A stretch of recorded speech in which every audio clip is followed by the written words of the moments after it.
Pwede ka magpaila-ila sa mga pan? Dito.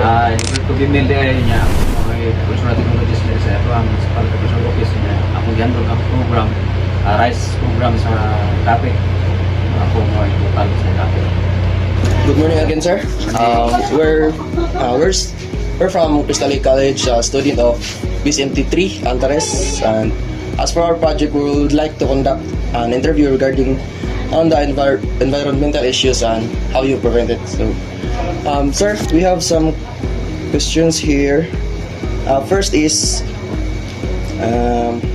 what are the main environmental challenges, issues in the municipality? Kumbaga, kaning unsang mga issues diri sa inyong municipalidad na inyong ginaatubang? So pagkakaroon ang issue diri sa TAPI labi na gyud sa environment ang kaning problema sa basura. So kita siguro mismo tanan kay bawo nga ang basura mao na pinakadakong challenge sa tanan sa tibok lugar mo kay kada adlaw na basura. So mao na amo ang pinakadako samot na kay ang amo ang area sa TAPI kay coastal nya na mga island which is ang basura samot na sa island lisod kayo pag-control niya mao na ining apil na naa sa dagat ang mga basura. So manang amo karong challenge dako kaning basura sa unsaon pag-control sa basura sa lungsod. Okay, sir. So, the next question is, what are the major environmental features? The next question is, what is the root cause of the problem? Kumbaga, unsay mga kasagarang hinungdan ani na problema regarding sa basura? Ang hinungdan gyud na may mga nanamami kanang sayana kanang balaod gyud sa lungsod na may ordinansa sa lungsod nga bahin sa solid waste management. So ang problema ani kay ang abot sa barangay mawa dili gyud hinuon pagsugod sa pag-implement sa amo ang ordinansa sa lungsod katong zero plastic talise unya segregation sa mga waste. Okay man sa pagsugod pero ang kuan ba kana bang sustainability bitaw may problema nga mailan sa pagsugod ang mga tao unya nya kadugayan na mawa. So mo nang hantud karon mo nay nagpabili ng problema kay dili makontrol ang mga tao nato pagkaron mo nay among work out through sa barangay official nga mabalik kana nga pagka-implement sa kanang ordinansa nato sa lungsod. Okay, sir. The next question, sir, is what are the visible effects about an issue? Kumbaga, unsa may kaning mga makita bitaw nato na epekto sa regarding sa issue?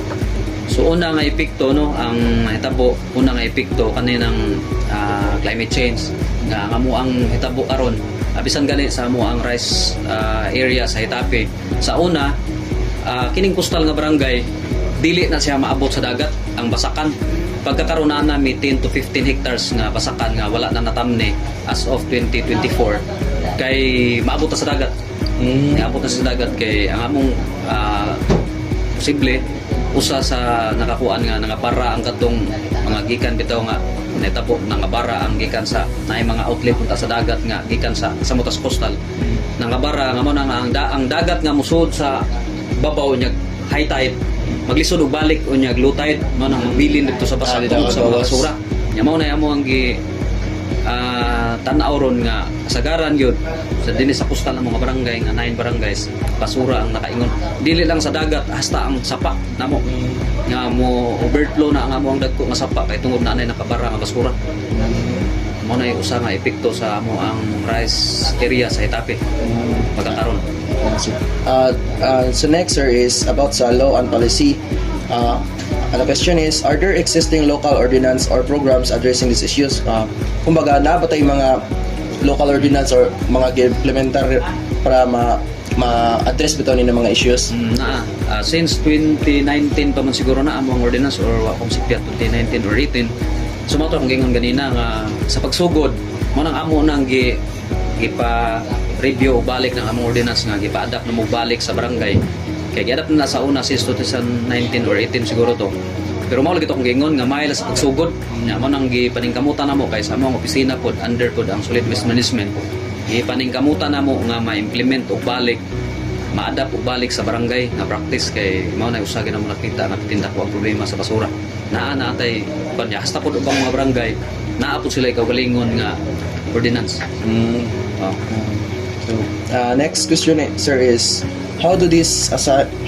align with the fall short of the Philippine environmental laws? Kumbaga kaning giunsa ni nato sila pagkonekta sa kanang balaod sa Philippine environmental law. Nakakonect yun na sila sa kanang samot na sa solid waste management kanang atuang balaod nga 9003 bitaw sa solid waste management. O mo na atong mo ginay ato ang himo nga heading sa atuang giadapt sa lungsod. So mo na nga atong giabot dito sa barangay nga atong gipaklaro kay na may ubang barangay nga di mo to ka sa lungsod ra. Ano among gitagaan sila sa katong national gyud nga law na nagmandate gyud sa bahin sa basura. Mo na kanang 9003 na mo nga ana to nga balaod. Next, sir, is part about sa community involvement. So the question is how aware and involved are the local residents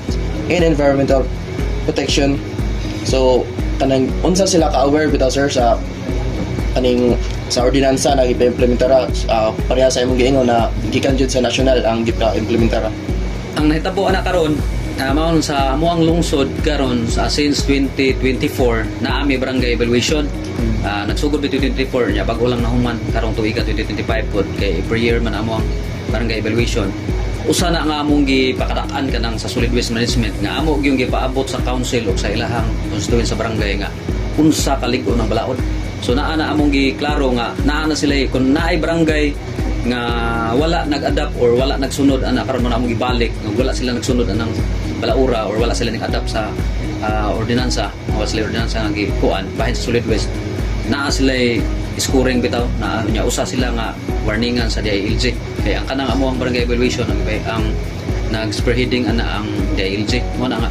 among gi-connect sa DILG kay kung kami lang sa opisina di yung pato ang council nga na magina kay politika man sila di man sila moto pero DILG gani purog man sila kay mao toy gabay nila. So mo nang among gibalik ron sa lungsod ng amo ang barangay evaluation nga ang DILG naglala kay mahadlok ang sa barangay. Amo na mismo ang peer purok kay naa may magsugod sa evaluation namo sa peer purok. So naay lang purok member. Igipahibaw na mo daan na naa na nakabutang sa ilang purok ang katong bahin sa solid waste management. Katong 9003 nga mao nay pamaagitan-nan mao nay suod ana ipasabot daan ang purok nya ang purok kagawad dayon usa sa barangay para nga kay masih lagi ingon dito sa barangay nya abot na mog sesyon okay man sir ana nya wa ta kahibaw nga dito down sa iyang purok member wa ta kahibaw sa balaod man kami nya evaluation nagpurok kay mi naa dito gibutan naa ba sila gisuwat gibutang gyud nila dito sa ilang purok center nga naa ba gyud tong balaod amo silang require nga dapat ibutang nya ang human na to naa nagibutang naabot sila katong mga basurahan nga katong mga naay balata dili ona kana ba at least ma-implement nila actual sa purok di lang sa ilahang sa session sa council so nga na mong gibuhat pagkakaroon. Okay, sir. The next part, sir, is the reflections and recommendations. Kumbaga unsay imong mahatag na mensahe bitaw para sa ato ang tanan para ma-prevent ni ani mga issues? Ang amo agyod pagkakaroon amo nang gibalik sa batanon sa mga youth kay ang nahitabo among gibutang na involvement ang youth kay pagkakaroon kasagaran pud sa among gibasihan dili lang sa among lugar amo alang lugar among gibasihan mas daghan og basura ang batanon pagkakaroon na murag na uneducated sila ba sa bahin sa basura nga ay kamag kaon sa tindi o kaon na labay lang dito mas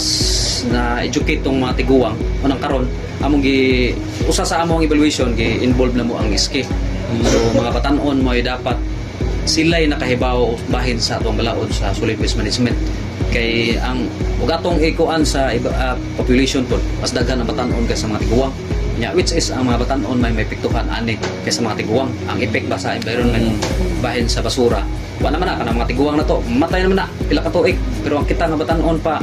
mao kita may magsuffer mo nang among gi-involve ang youth mo nang sa kadaghanan mas maayo ang mga batan-on may mo take og lead bahin sa problema sa basura gyud kay mao nay pinakadakong hagit na to tanan man na nya diri sa mong lungsod among gi-involve ang amo agyong tanan nga SK manang apel ang SK chairman SK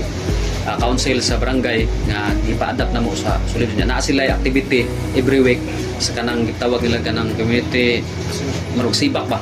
naa sila ikapakita nya naa sila picture dapat naka-jotag nga picture nga tinuod gyud di kay naka-picture lang nya naa among kadabuan na ay amo ang tanawon og waon na mo kay naa may among tig kuha nga truck na basura sa kada barangay tanawon na mo og pila ang kasako or pila ka kilo ang nakuha sa iski. Ilahi na mo isiparit na mo sa council sa barangay katong mga taguang kapitan ana. Ilahi na mo ang iski. Kay mao man usap ko nilang saad nga sila mo ay kuan sa basura. Naa gani mga barangay na mo diri sa Tapi nga usa sa plataporma nila pagkuan basura gyud ang gibkarakan niya. Mo na imong gisuportahan. Nya amo nang naami initiative ganit pagkakaron nga katong basura ko, bugas ko ang kanabang magtimbang tag basura na atay nami initiative sa opisina nga among ipatuman pod implement na namo. Siguro next year nga kung pilay matimbang nga basura taningon nga every 10 kilos nga basura naa kay 2 kilos nga bugas baron ana ba nya ato nung may mag-check sa barangay kaya among isiparit ang sa iski isiparit ito namong dili iski kaya amo mo ginang usa ng gigikuan na namo nga ang iski mga batanon gyud may patuman sa man kay dili sa Tapi piting problemahan namo sa basura kani kami nagkuan halos kada adlaw na imong reklamo tungod sa basura nya amo ginang ato ginang nakit-an ng basura nga di gyud na siya mahurot kay apil naman sa ato ang routine sa kada adlaw naman di basura sa usa na to ka mag kuan ta amping ta kanunay naam gyud basura di magimlikayan so man ay ako pong hagit nga mga batanon dapat naagi siguro bisag naagi untay mag-research ako bitaw ni dapat taga-Baiso ning are lahi po tong gilahang kuan sa environment niya akong giingnan kaya dapat usa ninyo na ay mag-research bahin sa basura kay researchable magud siya unsay gidaghanon sa basura sa kada lungsod ba kada bang so sa kalungsod pilay gidaghanon sa basura nga in term of plastic research man na nga mao din ni gidaghanon nya sa ana nga lungsod unsay gidaghanon sa basura nga nakolekta nga na segregate kaysa versus sa wala segregate tinga na ba nya dayon mo come up tong uban nga mag-research nga unsaon pag recycle ang kanang magamit og balik gamit na pugkag sa science pud nga unsaon paggamit tong mga basura ano ba na dapat gidunta nga kung kami problema kayo nya daghan mi kay high school na pumi college sa among lungsod daghan mi kay high school public o private problema kay ang basura halos kada manang way pundo ang mga tao kay sige wara-wara kay sig tawag man niya og di na mo atuon dayon ang ilang basura at tumas mayor mo punta kami mo kuy mo nang usa gyud challenge na mo problema ang kanang basura karon niya problema pa gyud kay wa pa mi kanang sanitary landfill kay di man mi qualified wala kay dump site wa mi dump site amoa ni tabuan butang lubong tabunan ya butang na pod lubong tabunan kaya na di na nagsigsunod pod nya kaya piki man wa mami landfill nga area kuan pa sige pa mi pangita karon nya purchase ang LGU Itapi o Yuta nga amo ang mahimo nga sanitary landfill kung makapasar po sa DNR nga requirements kay mao gyud problema na mo kay na kadto mo sa site na mo gani amo lang ang garden gani ron ang palibot para di malata ang basura ang garden may makita mao lang na amo pumagi kay daghan pa kay reklamo kay basura nag bundok nya garderon tapos nagyuta utangan naman kung basura kada adlaw sa semana ra puno na pod mo na ang ikapulan niya limited ang yuta sa LGU so nga na siguro at least makakuha ko mo idea ba nga bahin sa usa sa problema gyud sa kuan abi sa daghan siguro nga halos uban sigurong lugar mao ginay problema sa basura gyud problema bisan sa inyo ang lugar siguro makakita mo kuan basura nakadakong problema na mo so thank you sir and that would be all mga salamat kayo